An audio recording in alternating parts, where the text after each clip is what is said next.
ગુજરાતમાં મોંઘવારીનો માર હવે સામાન્ય નાગરિક માટે વધુ ભારે બનતો જઈ રહ્યો છે। એક તરફ અમૂલ બાદ હવે સુરતની સુમુલ ડેરીએ પણ દૂધના ભાવમાં પ્રતિ લીટર ₹2નો વધારો કર્યો છે, તો બીજી તરફ પેટ્રોલ ડીઝલના ભાવમાં પણ સતત વધારો થઈ રહ્યો છે। આજથી ફરી પેટ્રોલ અને ડીઝલમાં 90 પૈસાનો વધારો થતાં અમદાવાદમાં પેટ્રોલનો ભાવ ₹98ને પાર પહોંચી ગયો છે। દૂધ અને પેટ્રોલ જેવી રોજિંદી જરૂરિયાતની વસ્તુઓ મોંઘી બનતા તેની સીધી અસર મધ્યમ વર્ગ અને ગરીબ પરિવારોના બજેટ પર પડશે। ખાસ કરીને ગૃહિણીઓ માટે ઘર ખર્ચ સંભાળવું વધુ મુશ્કેલ બનશે। દૂધ મોંઘું થતાં ચા, કોફી, મીઠાઈ અને અન્ય ડેરી પ્રોડક્ટ્સના ભાવમાં પણ વધારો થવાની શક્યતા છે।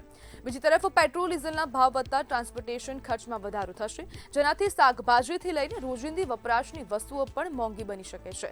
સતત વધી રહેલી મોંઘવારી વચ્ચે હવે સામાન્ય માણસને પોતાના ખર્ચ પર કાપ મૂકવાની ફરજ પડી રહી છે અને જે પ્રમાણે સતત મોંઘવારી વધી રહી છે તેના કારણે હવે નાગરિકો પણ સરકારથી અસંતુષ્ટ હોય તેવું લાગી રહ્યું છે। સરકારથી નારાજગી છે। રાજ્યના અનેક લોકોમાં ક્યાંક ને ક્યાંક હવે નારાજગી વ્યાપી ગઈ છે અને હવે તો નાગરિકો પણ કહી રહ્યા છે કે જે પ્રમાણે મોંઘવારી વધી રહી છે તો તે આવનારા સમયમાં વધુ વધશે તેવી પણ શક્યતાઓ હવે નાગરિકો કરી રહ્યા છે અને ક્યાંક ને ક્યાંક રાજ્યની જે જનતા છે તે મોંઘવારીને એક્સેપ્ટ કરી રહ્યા છે। જે પ્રમાણે હવે સુમુલ ડેરીએ દૂધના ભાવમાં વધારો કર્યો છે તે પહેલા પણ અમૂલ ડેરી દ્વારા દૂધના ભાવમાં વધારો કરાયો હતો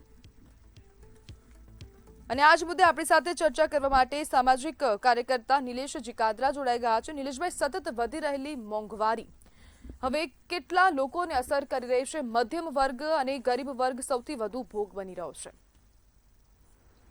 જી ચોક્કસથી મળતી માહિતી મુજબ આજે તારીખ 19 મે થી સુરતની સુમુલ ડેરી દ્વારા પ્રતિ લીટર દૂધમાં ₹2નો વધારો જીત્યો છે અને જ્યારે કારણ જાણવા મળ્યું છે કે વધતા ટ્રાન્સપોર્ટેશન ખર્ચ, ડીઝલના ભાવમાં વધારો અને જેના લીધે આ દૂધનું પ્રોસેસિંગ અને વિતરણનો ખર્ચ વધતા આ નિર્ણય ડેરી પ્રશાસન દ્વારા લેવામાં આવ્યો છે। અને જેવી રીતે આપણે વાત કરી હમણાં થોડા દિવસ પહેલા 14મી મેના દિવસે અમૂલ ડેરી દ્વારા પણ પ્રતિ લીટર ₹1 થી ₹4નો વધારો કરવામાં આવ્યો હતો અને આ સુમુલ અને અમૂલ બંને ડેરી દ્વારા છેલ્લા એક અઠવાડિયામાં જ આ પ્રકારનો દૂધના ભાવનો વધારો થાય ત્યારે એની સીધી અસર સામાન્યથી મધ્યમ વર્ગના લોકોને અને ખાસ કરીને ગૃહિણીઓ પર પડતી હોય છે। ગૃહિણીઓનું ઘરનું બજેટ ખોરવાઈ જતું હોય છે, તો ચોક્કસથી સરકાર તરફ એમની જે ટીકા ટિપ્પણી અને એમનો નારાજગી હોય એવું સ્પષ્ટ થઈ શકે છે। પણ આજે બનવાના કારણો છે, ભાવ વધારાના કારણો છે, એ ક્યાંક ને ક્યાંક વૈશ્વિક યુદ્ધની પરિણામથી આ સરકાર દ્વારા નિર્ણય જો લેવામાં આવ્યો હોય તો સ્વાભાવિક છે કે આવનારા સમયમાં જ્યારે આ વૈશ્વિક યુદ્ધની પરિસ્થિતિ કાબૂમાં આવે તો સરકારશ્રીની પણ એક નૈતિક જવાબદારી છે કે આ વધારેલો ભાવને ફરી ઘટાડવામાં આવે અને લોકોને ચોક્કસથી એમની રાહત આપવામાં આવે।